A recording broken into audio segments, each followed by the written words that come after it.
Well, greetings and welcome everyone. I'm David Fox. I'm representative of the University Museums, and it's my honor and pleasure to introduce our speaker tonight. Andy Magee has had quite a great reception on campus today. I got the pleasure of spending the day with him and seeing him talk to some of the lovely faces I see today. There's several of you I saw in the classes that he talked to. I'm just really happy this installation has been really special. I haven't seen this sort of engagement on such a unique level with a lot of things. It's really neat to see students coming in to the gallery and just almost every person I've seen walk into the gallery has had some sort of audible expression. They'll see something and go, oh, or wow, or what's this? Regardless of what it is, it's been really neat to see people engaged with this artwork. A little bit about Andy. He's a native of Arkansas. He's lived in the St. Louis area for 15 years. He earned his Bachelor of Fine Arts from Arkansas State, and he received his Master of Fine Arts from Southern Illinois, Edwardsville. Mcgee's portrait of President Obama, which you'll see downstairs in the gallery after the talk tonight with our reception, was featured in Time Magazine's issue of the Person of the Year edition when President Obama was elected. And that's a really neat piece, and is one among many that are really neat to see down there. So without further ado, I want to welcome and hopefully join me in welcoming Andy Magee.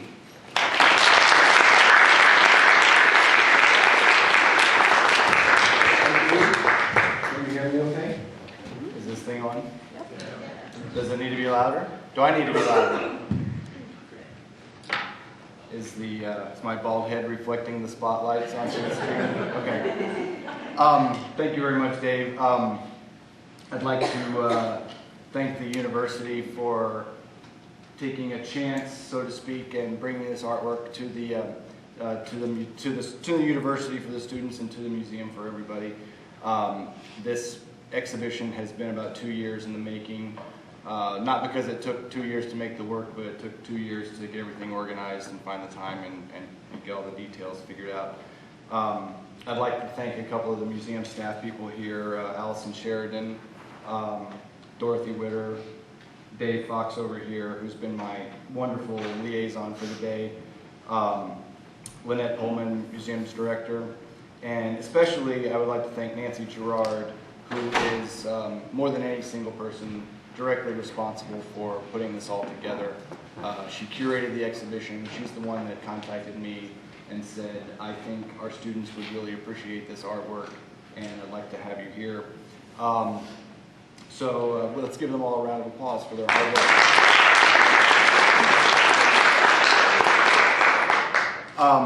I really like to do these kinds of things off the cuff. I have a PowerPoint prepared and I have lots of slides that I will scroll through at some speed, I'm not sure. But I would really encourage people to raise their hand and ask a question if anything occurs to you at any given moment. I like for this to be more conversational. I don't like it to be, really dry and formal. I like to make artwork that is conversational, and I hope that people, when they see it in a gallery or a museum, will feel compelled to talk about it with the person next to them or the person they came with, or think about it when they go home and talk about it with friends. I think that art is about ideas. It's about sharing ideas, it's about learning new ideas, and the art that I respond to most in the world is that kind of thing. The thing that you can think about for a long time, the thing that changes over time. So like I said, I have a lot of slides here, and since this is a special occasion, I thought I would start at the beginning. This is, hopefully I give you a little bit of idea of sort of where I come from making art, the sort of process to get to the place, and a little bit about the ideas and the themes that I think about. There's a lot of them. It's not just about one thing. It's it's politics, it's religion, it's science, math, history. It's ultimately culture. It's us. It's that weird ethereal product that we produce as a collective, as a country, that we are recognized for, that we are noted for. And I see the world in and perhaps a unique way, I see everything made up of smaller things. And this is kind of a scientific notion, but even this lectern here, which we would think of as a single monolithic object, is really made up of individual pieces of wood, and that wood is made up of individual cells. Those cells are made up of individual organelles and tiny bits, and I'm very scientific. Tiny bits is a very scientific term. And those tiny bits are made up of molecules and atoms. You can go further down: protons, electrons, neutrons, quarks, strings, gluons, into the realm of what we still can't perceive. And then you can take that same application and go the opposite direction. So what happens when you put lots of things together? A blade of grass does not make a lawn, but a few million blades of grass together make a lawn. One brick does not make a house, but a lot of bricks together do. One house does not make a neighborhood, but a lot of houses do. One neighborhood does not make a town, but lots of neighborhoods do. One town doesn't make a city or a state. A state doesn't make a country. One country doesn't make the world. One planet doesn't fill our solar system, and so on and so on and so on ad infinitum. You get the point. So this is perhaps one of the most important photographs ever taken. This is from the Hubble Space Telescope. It was taken in the mid-90s. It's called the Hubble Deep Field. And this is a photograph of what we would perceive as a dark spot in the night sky. A very, very, very, very, very tiny sliver. So tiny that if you had a tennis ball and you put it in the sky 100 meters away from where you're standing, that's the amount of space that it would fill. And within that tiny, tiny space are, that they have counted over 3,000 individual galaxies. Galaxy as in the one we live in, the Milky Way galaxy. 3,000 more of those within that tiny, tiny little space. So imagine that tennis ball 100 meters out in the sky, and now imagine that entire sky filled with tennis balls. And every one of those tennis balls has this in it. That's pretty impressive. So these are the kinds of things that these reductive notions are the kinds of things that I think about when I start to put artwork together. This is another Hubble shot. This is going to be a science lecture. This is another Hubble Space Telescope photograph, a zoom in on the Eagle Nebula. And this has been dubbed the star nursery. These gigantic pillars of gas that coalesce and condense to form stars like our sun, light years across. This is an image of a brain cell and an image of the universe. Interesting parallel, don't you think? Is it a coincidence that everything bigger is made up of something smaller? This is a picture of Milan from space at night.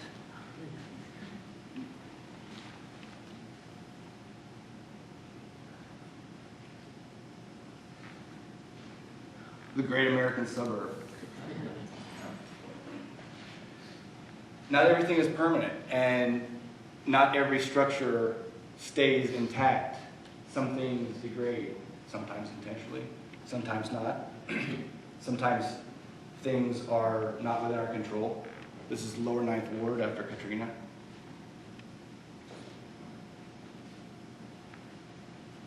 We have a strange internal need to organize things in pattern.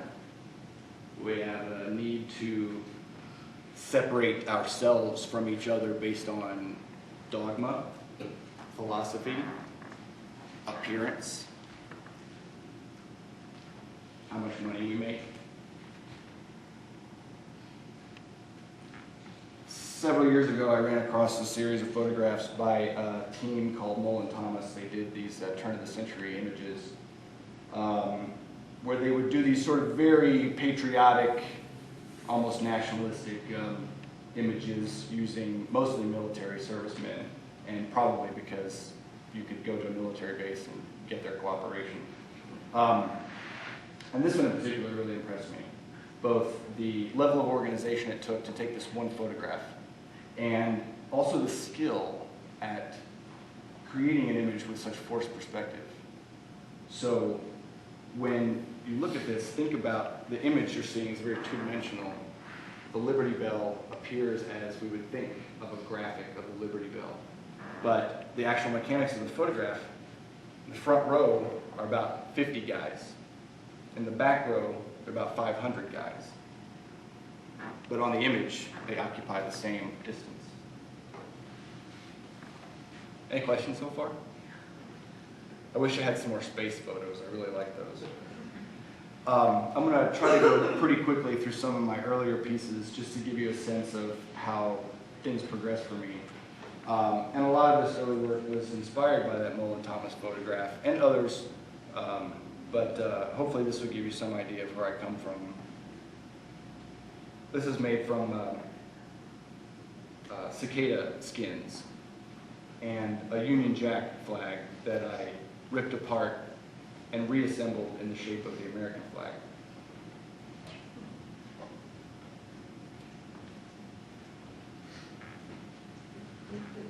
I like puns, both verbally and visually. I like humor in art. Sometimes art can be funny and still be perfectly valid. Sometimes art can be funny and painful at the same time.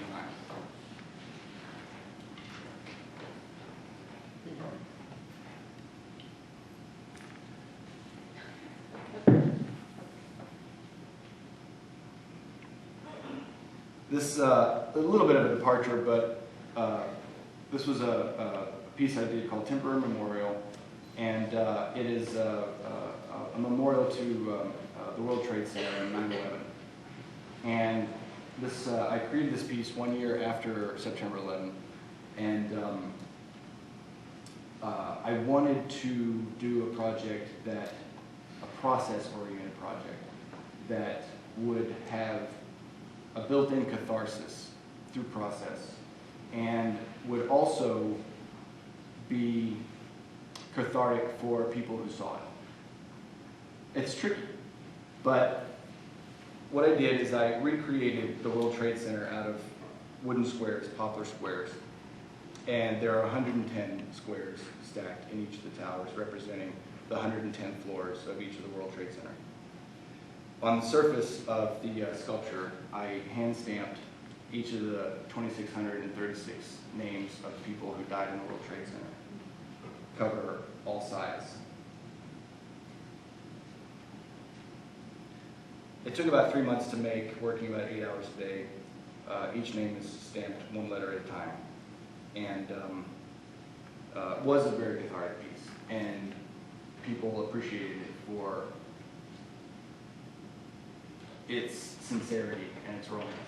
And it appealed to a lot of people. Of course, Maya Lin's Vietnam Veterans Memorial was a key influence. A couple of other similar pieces.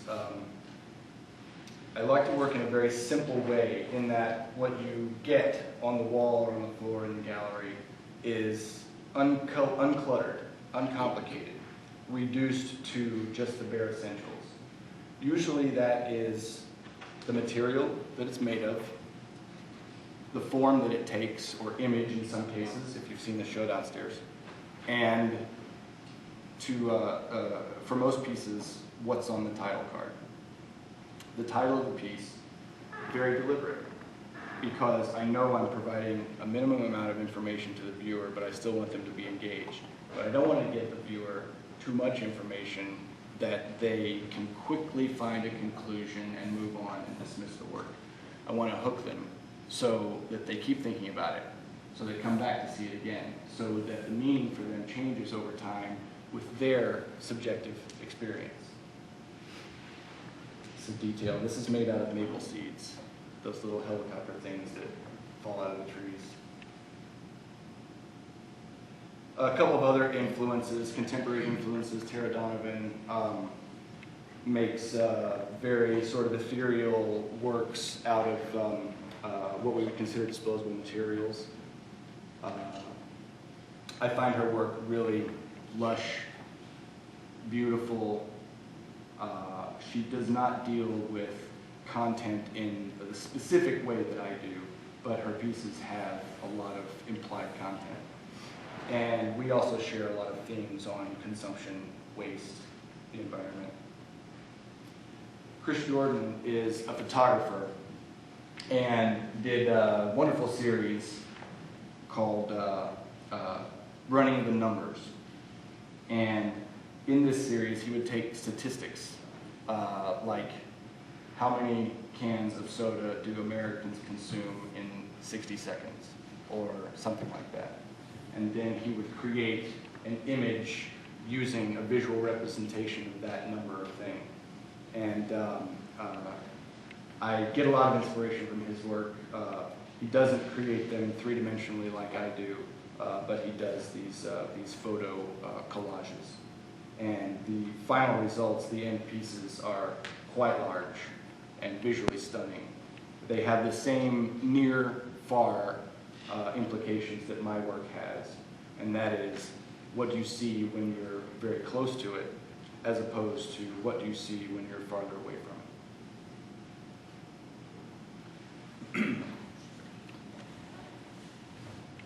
it. This is world map, and any questions so far? Nobody? Anybody asleep yet? Okay. I'll talk about some of the pieces in the show, and they span, I guess, a few years. The earliest piece is this one. It was made in 2006, and it's called World Map. It's made from about 10,000 plastic army men. And this sort of begins a collection of work that makes up the post-pop exhibition. The work is, I like to call it sort of pop-inspired imagery with a post-modernized use of found materials. That's a mouthful, but if you can get your mind around that, that's sort of where I come from with this type of work. I also like to think of it as interpretive work. I like to think about the duality inherent within the pieces.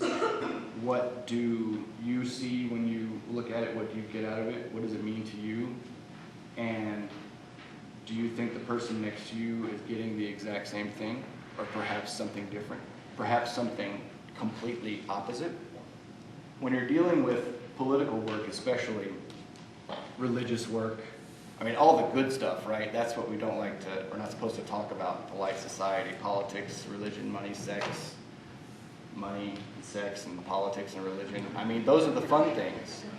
And, you know, that's where the real good bits are. Those are the parts of human experience that we tend to deny ourselves. Although, these days, with the internet and the anonymity of, you know, posting responses to comment threads and news articles allows people to be truer to their true nature and forego all those niceties, but it's not necessarily a good thing in most cases. There's a detail image.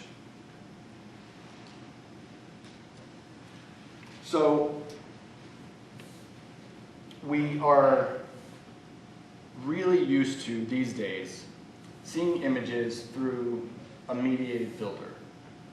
And what do I mean by that? I mean, we see images on our TV screen, on our computer screen, on our phone screen, and that's the way that we absorb information these days.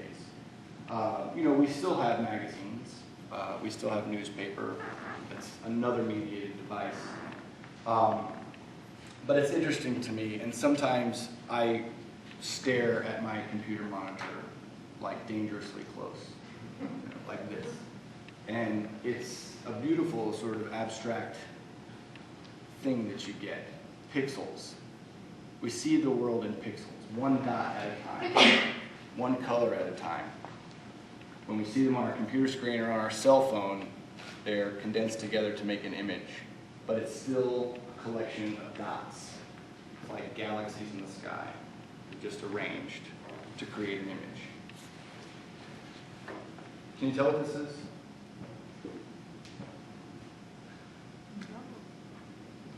What a handsome guy.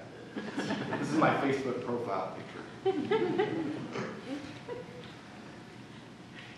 When I see it on my phone in an icon that's smaller than my thumbnail, that's about what I'm looking at, this number of pixels.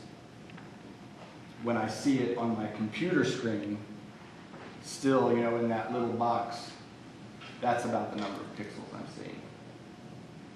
This is the actual resolution of the photograph.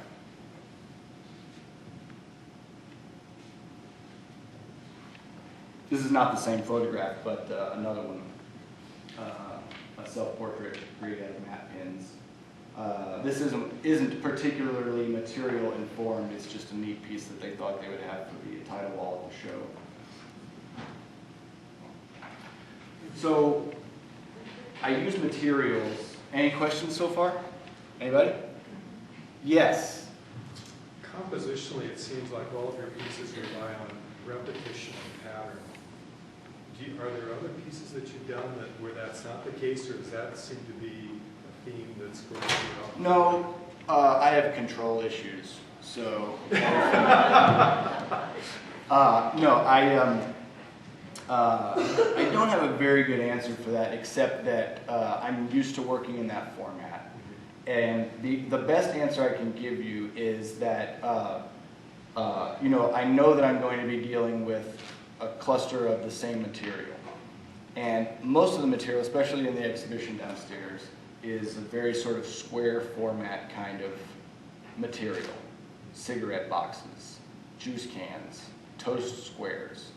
So, they sort of automatically necessitate the way that they are arranged together in order to condense them and compact them and reveal an image. So, usually the material kind of informs how the form comes together. And I don't fight it much. I just sort of let it do what it does.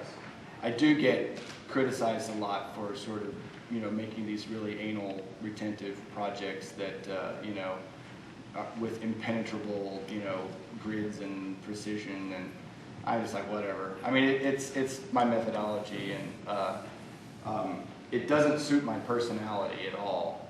The artwork is a completely different manifestation. People think that, they see my work and they're almost afraid to talk to me because sometimes it can be very clinical or cold.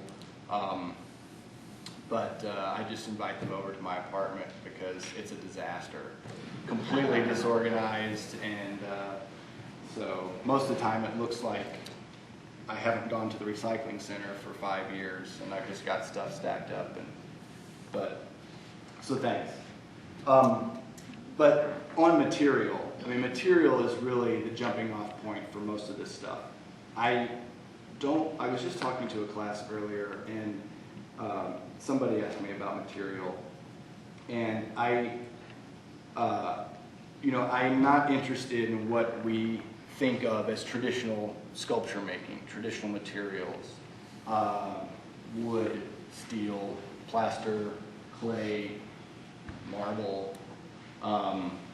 I know we have a long and storied history of making beautiful edifices and sculptures of naked women and things like that out of those kinds of materials. But I feel completely disconnected from that kind of art making, and I think of it more as a craft. I don't think of it as terribly engaging, and I don't think about it as work that particularly changes over time to renew itself, to reinvigorate itself.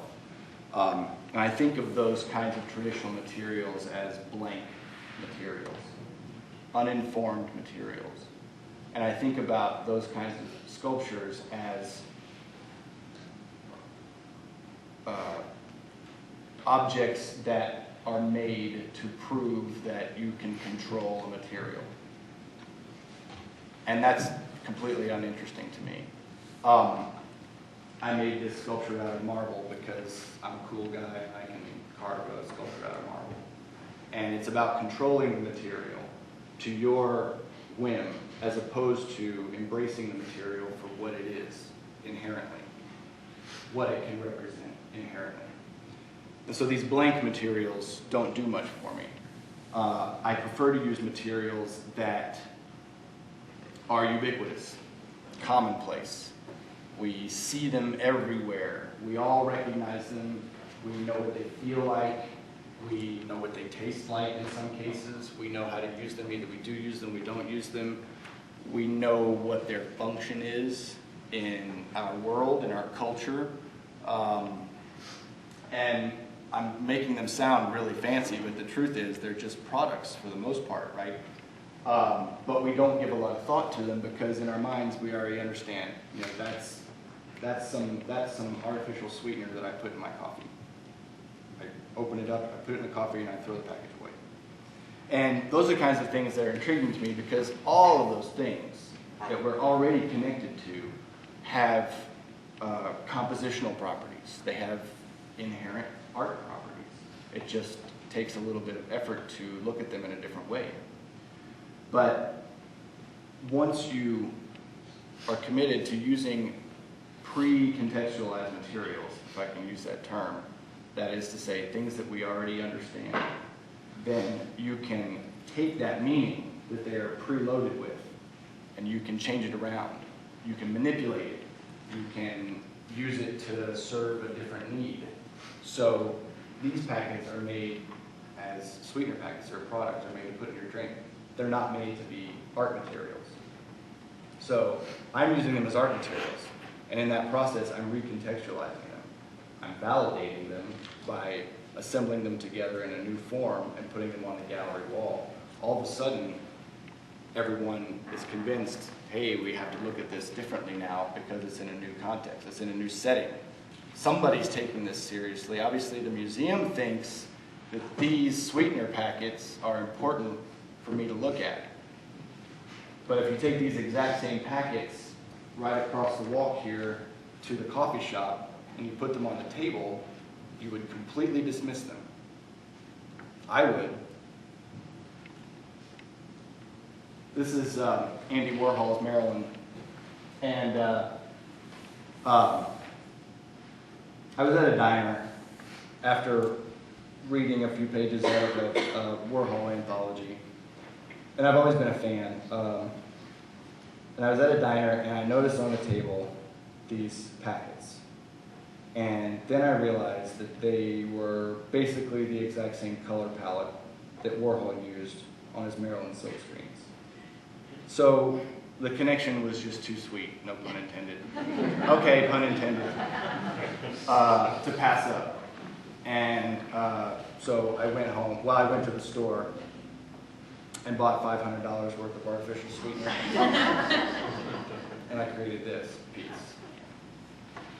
So, you know, for me, it's a fun play on visuals. It's a fun play on words. I think it speaks to Marilyn Monroe, but more to Warhol, and Warhol's intention for this very iconic imagery. Warhol's image is a silk screen, and he chose that format because it's a very reproducible format. You can make lots of them, and that was the point. He was taking this icon, this woman who had created her own personality that became a sort of commoditized thing, greater than her original self, a sex symbol, something marketable, something you can make money off of, something artificial. And Warhol seized on that sort of Hollywood notion of celebrity, disposability, usability, use-up ability. and created these really beautiful silk screens. Well, they're not really beautiful. I mean, they're really garish, actually, if you think about it. They don't embrace the beauty that she was trying to reveal. They have a beauty all their own. That's undeniable. But for the most part, they're very garish. And it was also very interesting to me that the sweetener packet labels are also screen printed onto the individual packets. So the process of making the product and the process of making the art that represents the product that it represents, you know, all those sort of parallels just fall into place. Any questions so far? Nope. I've played around a little bit with more formal ideas. I don't really enjoy it much, but I do it as an exercise from time to time. This is called Cube 3. This is made of a half a mile of telecommunications wire that's rolled out, straightened, cut into 12-inch sections, and woven together in a tight three-dimensional weave and glued into place. This is the wire that runs through your house, that runs the internet and the phone. This is the thing that connects you to people and all their other houses. Similar principle with nails. And again, very, very simple idea. Mostly I wanted to take this object that we think of as a device to join building materials together and turn it into like a brick. Instead of that thing that joins the two things together, it becomes that thing that needs to be joined together. I don't know, just an interesting idea. But the density of material also was really interesting. So this piece is 6 inches by 6 inches by 6 inches, and it weighs about 50 pounds.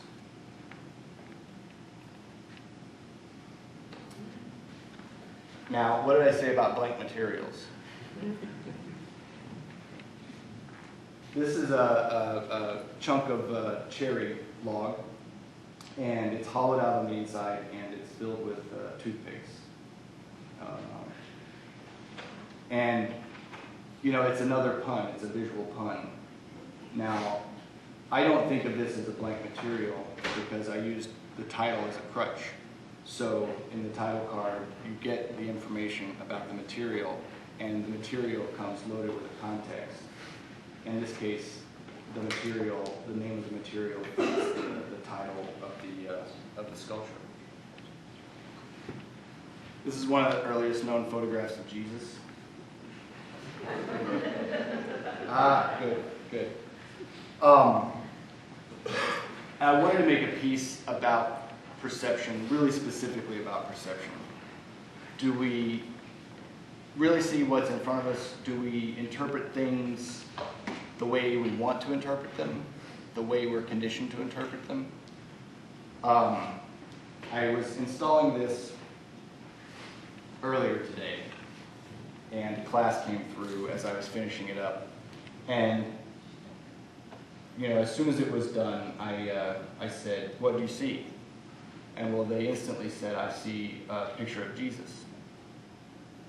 So my question is, well, how do you know it's Jesus? And they said, well, because that's what Jesus looks like. But how do you know that's what he looks like? So they know that's what he looks like because that's what he looks like according to our art, our culture.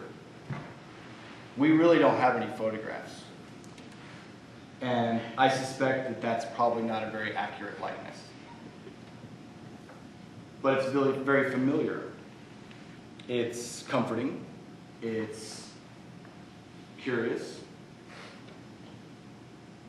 So, do you see Jesus, or do you see a bunch of toast, or do you see somebody else? Do you see what you want to see? Do you see what I'm trying to make you see? These are all rhetorical questions. Don't feel like you have to answer. Any questions so far? Anyone?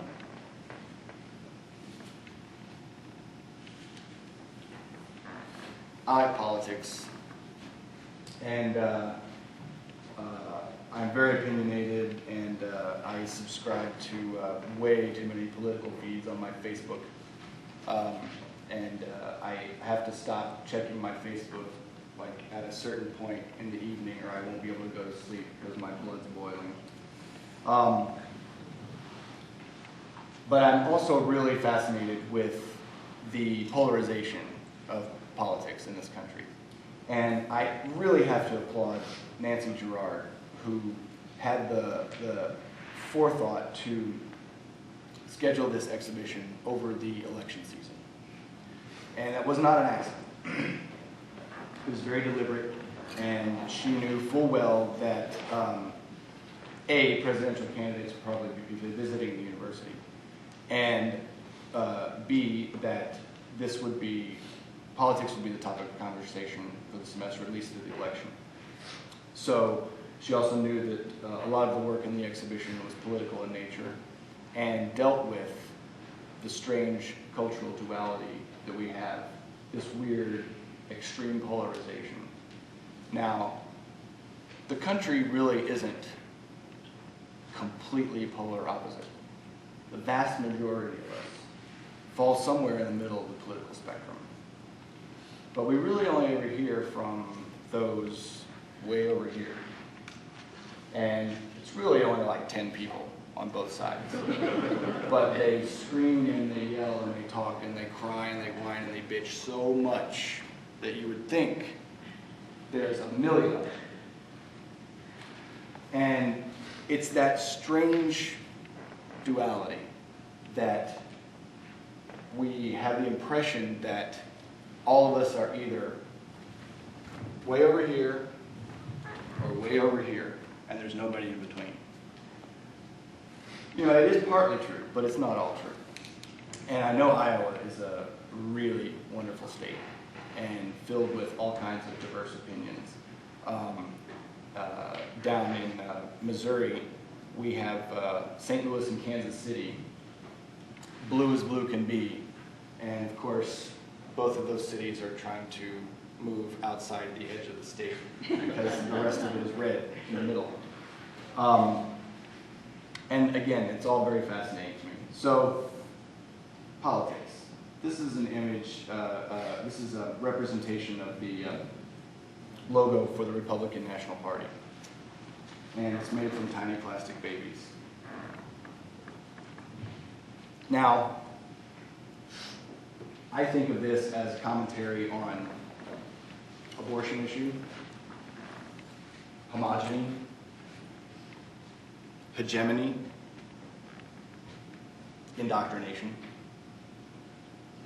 And I see all of those things from a certain political point of view. But somebody who's on the other end of the spectrum can see those exact same things, but feel differently about it. Who has the valid interpretation? Well, everybody does, as long as you're engaging with the work. So these are things that I hope people will think about when they're looking at the artwork in the exhibition. What does this make me think of? What does it make me feel? Why do I see that thing? Why do I feel that thing when I look at this? Is it because of me? Is it because the artist wants me to feel that? What does the person next to me think about it? Will I know if I don't ask them? Do I assume that they feel the exact same way that I do? It's a conversation. Art is about communicating ideas. So, any questions so far? I'm going to keep asking. So here's a detail. Yes, please. How do you get a piece like that into a gallery, like without messing it up? Or do you just put it together there? Put it together on site. Okay. My motto is keep it simple whenever possible.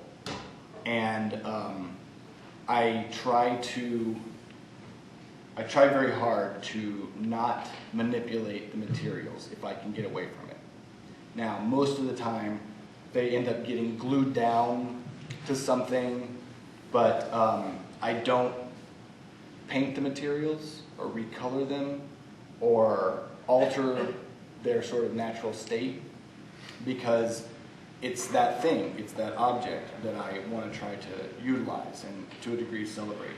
So for a piece like this, all of the babies are loose. There's about 1,600 of them or 1,800 of them. They're loose and they're arranged each time I exhibit it into the form. And hopefully they stay there without being shaken around too much. So they're not glued together. And when the exhibition is over, I will scrape them off the pedestal into a bucket and take them home.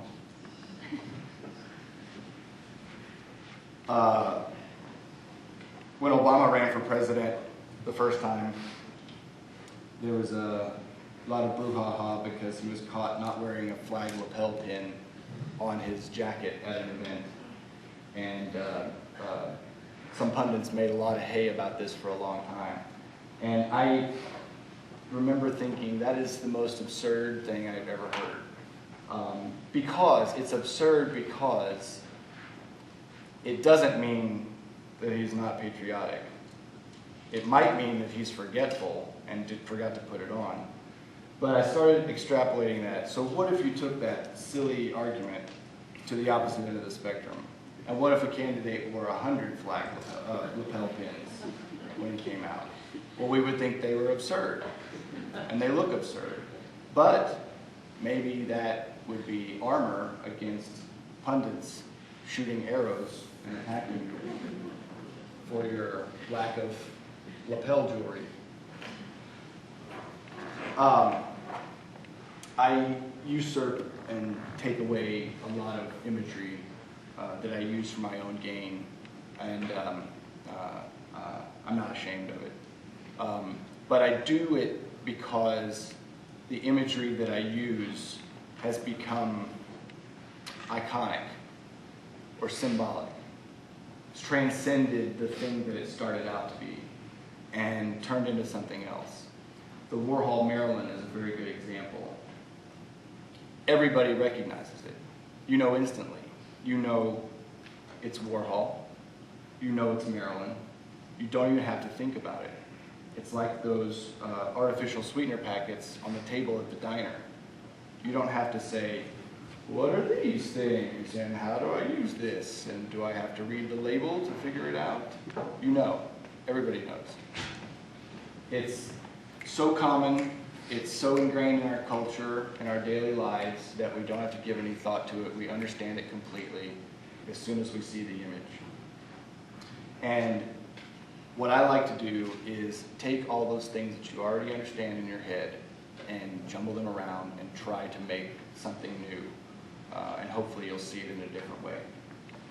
I try to do the same thing. This is a Shepard Fairey screen print. It's one of the first campaign posters that he did for Barack Obama. And I wanted to make a piece about the Obama fundraising campaign in particular. He had a specific goal to try to raise as much money he could from small donations, from as many people as he could. And in doing that would get lots and lots of people invested in his campaign, as opposed to relying on a few people with a lot of money. He did that too, but so I made this piece called Change, which is also the title of Shepard Fairey's print. And it's a pun. I love the puns. But it's a little more than that. And I want to talk just a second about permanence. Somebody else asked me earlier today about artwork that is made of disposable materials. And my answer to that is nothing is permanent. The word permanent is completely pointless because nothing is permanent. And all you have to do is step back just a little bit and put yourself in another frame of time. not time frame, but another frame of time. We exist in a human time scale. We're used to a period of life expectancy. And the way we relate to the world around us is based on how long we've lived on this planet. Individually, again, subjective experience. So, permanent to us is that house that you grew up in that's still there when you die. So, take that like one step further. Take that out of individual human time scale. What about cultural time scale? What about the duration of a culture? Think about the Greeks or the Romans. The Egyptians, they did really well for 5,000 years. We've been here for like 230 now. Think about cultural time scale. Is there permanence within cultural time scale? The pyramids, that's a really good example. They're still there. Are they permanent? Maybe to that culture. Now, think about geological time scale. What kind of clock is the Earth on? Earth probably barely recognizes that we showed up by now. The Earth is doing its own thing, and it doesn't care